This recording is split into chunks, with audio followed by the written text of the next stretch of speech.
Hi guys, welcome to lesson 3, which is really a continuation of lesson 2, except instead of looking at additive patterns, we're going to be looking at multiplicative patterns. We're going to look at geometric sequences which have to deal with repeated multiplication.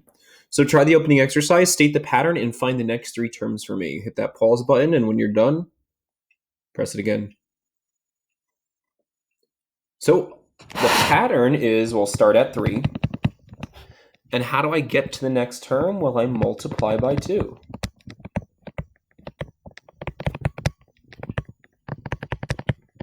We multiply by 2 to get to the next term. So what is the next term? 6, 12 times 2 times 2 times 2. So again, I can get any term in this sequence just by repeatedly applying that pattern of times 2 times 2 times 2. But there's got to be a faster way, and there is by writing an explicit formula that represents any number in this sequence. So let's play the same game we played in the last video. If I start at 3 here, how many jumps does it take me to get to a sub 5? Well, 1 jump, 2 jumps, 3 jumps, 4 jumps. So to get to a sub 5, what do? I start at 3. 3 is the first term in this sequence. And we said the pattern, the common ratio was 2. I kept multiplying by 2. So instead of writing plus 2, I'm going to do times 2. Repeated multiplication times 2 times 2 times 2 times 2 times 2. How do I express repeated multiplication?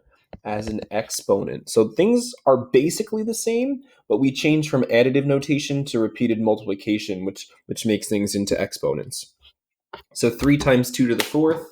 3 times 2 to the 4th is 48, which 1, 2, 3, 4, 5, 48 is the answer I was expecting. So we can use this idea to find a sub 10. We start at home base of 3. What's the pattern? The patterns keep multiplying by 2. But how many jumps is it going to take me to get to a sub 10? 9 jumps. It's going to take me 9 jumps to get to a sub 10. So this number comes out to be 3 times 2 to the 9th is 1,536. What about a sub 23? Well, where do we start? We start at our home base. Home base is 3. What do I keep multiplying by? I keep multiplying by 2. How many times? 22 times. Repeated multiplication becomes an exponent. Oh goodness, this is a really big number.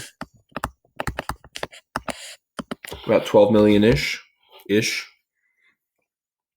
So using this idea, we can write an explicit formula. The nth term in this sequence is start at 3. We keep multiplying by 2. But to get to the nth term, how many jumps do I need? The 23rd term only needed 22 jumps. The 10th term only needed 9 jumps. You need n minus 1 jumps to get there. So again, this is the explicit formula. This is the explicit formula for geometric repeated multiplication. Whereas the last lesson, lesson 2, is all about the explicit formula for arithmetic sequences, repeated addition. So in general, the 3 was representing the first term, and the 2 was the number we kept multiplying by, the common ratio. This is the common ratio, R, say it like a pirate, R. The common ratio is 2. So in general, the nth term of a geometric sequence, the explicit formula for a geometric sequence is start at your first term, keep multiplying by your common ratio, n minus 1 times. It looks very similar to the arithmetic one. The arithmetic one, just to review, is start at your first term, you add the common difference n minus 1 times. It's not an exponent because it's linear. Repeated addition becomes multiplication. Repeated multiplication becomes an exponent. So these are the 2 formulas New York State gives to us. I'll give them to you always. These are the explicit rules for geometric. That's what this lesson's about. Arithmetic was the last lesson, lesson 2. Let's practice. So given the sequence below, state the common ratio, tell me what the pattern is, and write me an explicit formula. So 40, 20, 10. It looks like it's a divide by 2 pattern. But remember, I can't say divide by 2. What am I multiplying by? I'm multiplying by 1/2. So we start at 40. I keep multiplying by 1/2. Whoa. Redo. Common ratio. Common ratio is a half. R equals 1/2. Done. If I want the explicit formula, the nth term, I start at 40. I keep multiplying it by a half to the n minus 1. Using this little formula here, first term times the common ratio raised to the n minus 1. So how many do I have here? I have 6 sequences here, 6 geometric sequences here. I want you to state the common ratio, and write me the explicit rule. So for this first one here, the common ratio is, what do I keep multiplying by? Or remember, you can always divide 10 over 2, 50 over 10. The common ratio here is 5. So the nth term is 2 times 5 to the n minus 1. Start at 2, keep multiplying by 5, raised to the n minus 1. So hit pause, try these next 5, and then we'll go over them. So this next one has a common ratio of 3, r equals 3. So the explicit formula is 5 times 3 to the n minus 1. That's it. That's the rule. If I want the 20th term now, I just plug in a 20. If I want a sub 20, I'm just going to plug in 20. So my exponent actually becomes 19. That's what's nice about explicit formulas.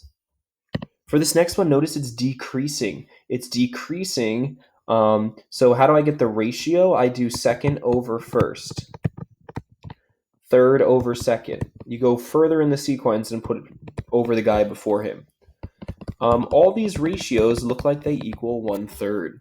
So my common ratio is 1/3. So the nth term, 108, times 1/3 to the n minus 1. That's my explicit formula. 49, 7, 1. Looks like this pattern's divide by 7, which is really multiply by 1/7. So my common ratio is 1/7. The nth term, a sub n equals start at 49, keep multiplying by a 7th, n minus 1 times. 8, 20, 50, the common ratio is not so obvious here. So again, 20 over 8, 50 over 20. A sub n over a sub n minus 1, the guy before him. All these ratios come out to be 2.5. That's what my common ratio is here. So the nth term equals 8 times 2.5 to the n minus 1. Moving on, 4, -8, 4, 8, 16, that's times 2. But look, it keeps going from positive to negative, so it's times -2. So my common ratio here is -2. So my nth term, start at 4 times -2 to the n minus 1. Hopefully you found this pretty straightforward. It's that same idea from the last lesson, just in terms of multiplying now. A couple more problems and we'll call it a day. So consider a geometric sequence where, all right, the second term is 40, that guy's 40, and the fifth term is 1080. It's geometric, which means I have that common ratio r. Each jump is times r. Each jump is times r, which lets me now make an equation. What equation can I write? Well, 40 times r times r times r. So times r cubed equals 1080. Repeated multiplication becomes an exponent. Divide by 40. 10 divided by 40 is r cubed equals 27. How do I undo cubing? I take the cube root. I know someone thought of a log, but we only use a log when my variable's in the exponent. We only use a log when the variable's in the exponent. And here I'm going to take a cube root. R equals 3. So apparently the pattern is times 3 times 3 times 3. Times 3 times 3 times 3. So find an explicit formula, I'd have to go backwards. Well, that's not a nice number, but it's 40 over 3. So my nth term here is 40 over 3 times 3 to the n minus 1. Now watch, I'm going to do something sneaky here, so I want you to watch. Instead of using the first term, I'm going to start with the second term. But watch what I'm going to do to my exponent. Since I'm starting with a sub 2, not a sub 1, I'm going to do n minus 2. Look what I did there. Instead of starting with the first term, I started with the second term.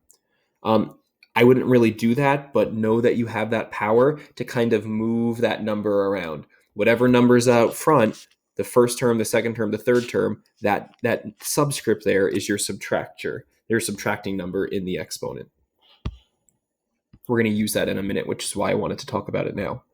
What's the 15th term of this sequence? Find me a sub 15. Well, where do we start? 5. What's the pattern? How do I jump to the next term? What's the multiplicative relationship here between these terms? What's times negative 2? If I want the 15th term, that means I need to do 14 jumps, right? N minus 1 is the exponent. Now it's just a type away in the calculator.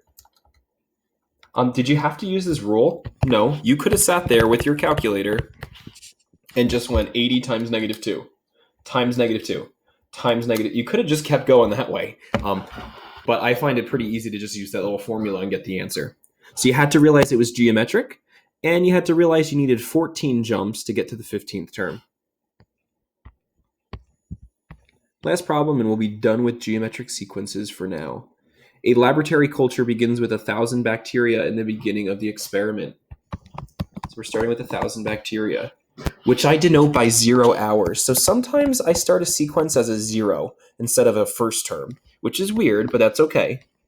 2 hours later, I have 2,890 bacteria. So this is 2 hours later.